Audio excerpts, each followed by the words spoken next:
Welcome back to my channel, guys. This time for another anime first impression video. This is going to be on Rokudo's Bad Girls, and yeah, it's an interesting series.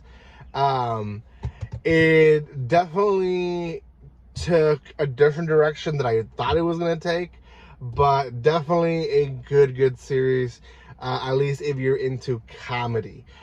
Before anything though, if you haven't done so, subscribe to my channel. I have a lot of first impression videos that I have already released. There's more to come this week.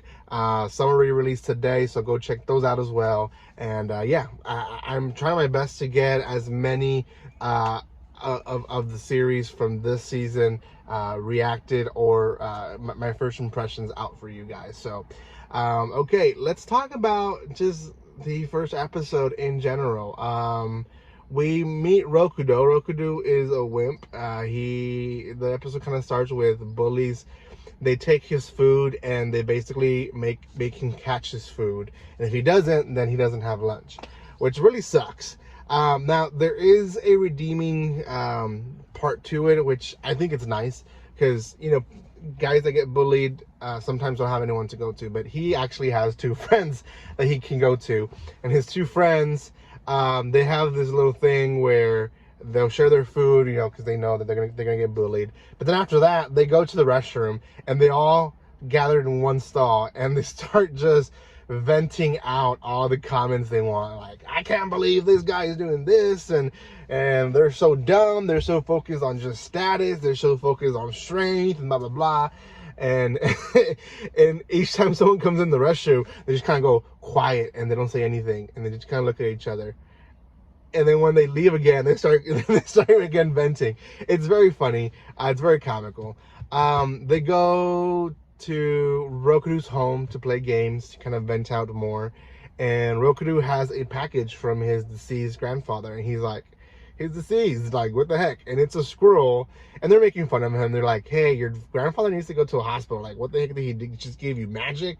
And he's like, he's dead. Like, you know, he's not alive. He can't go to a doctor. But apparently he left them some magic behind, and it is magic. It ends up being a squirrel that he says that can help him in times of trouble. And the scroll glows and connects to him, and he ends up with a star in his head.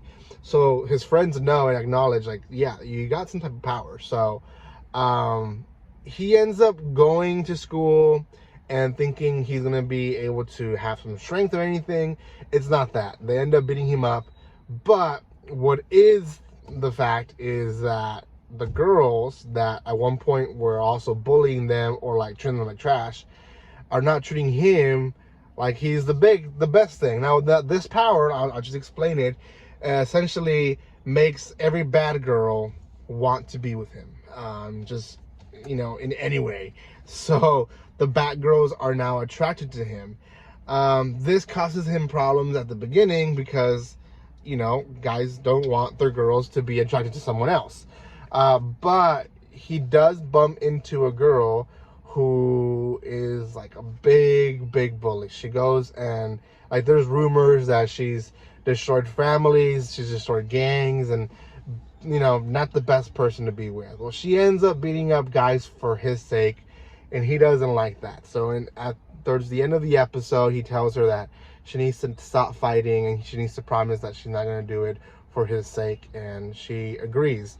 So much that at one point she gets beat up and he's like, what happened to you? She's like, well, you told me not to fight, so I'm not fighting. I'm following your instructions, you know, as much as possible. Well, she does cause problems for herself because, again, she was already beating up people, so people already hate her. Secondly, now people are targeting him because he has a bodyguard, and two, a bunch of girls like him that, you know, they're girls of the bullies. So he's challenged by one of the big thugs of school, and he is thinking and considering to get the help of his now new friend, but then decides that she shouldn't be fighting, and he decides to confront him, and that's the end of the episode. Like him facing the other guy, and he's like just shaking, like, I'm gonna do this. And that's it. It's funny. The friends interaction, I think it's the best part, because they're there the entire time. Like they make a lot of jokes. The whole them venting the restroom happens like 2 times in the episode. It's like there's a lot of things and layers to the comedy that I didn't share that just is a really good mix to the episode. It kind of seemed like it was going to be in the raunchy side, especially with the power that he received. And heck, if the writer wanted to, he could have done something like that, but he didn't. He kind of went a different direction where he's going to use the power to his advantage to essentially end this whole rule of people bullying other people, which is very committed or commended, sorry, of his part. But that's kind of it of the first episode. The plot is very, very much straightforward, and I don't see where else it can go other than maybe him creating a peaceful, or at least what he thinks, it probably gonna bite him back, situation in the school. So yeah, I'll give this one a 6.5 out of 10. I don't see myself reacting or, you know, reviewing episodes, but I will be watching this and for sure reviewing it in the later months once it all releases. But yeah, I do recommend it for those who are into comedy for sure. And yeah, probably will be up there for comedy this season. Thank you guys so much for watching this. If you haven't done so by now, make sure you do subscribe. I'm a little tired, guys. I just came out of the gym, so that's all I got for you guys. Thank you for your love and support. Like always, don't be strangers. Don't forget to subscribe.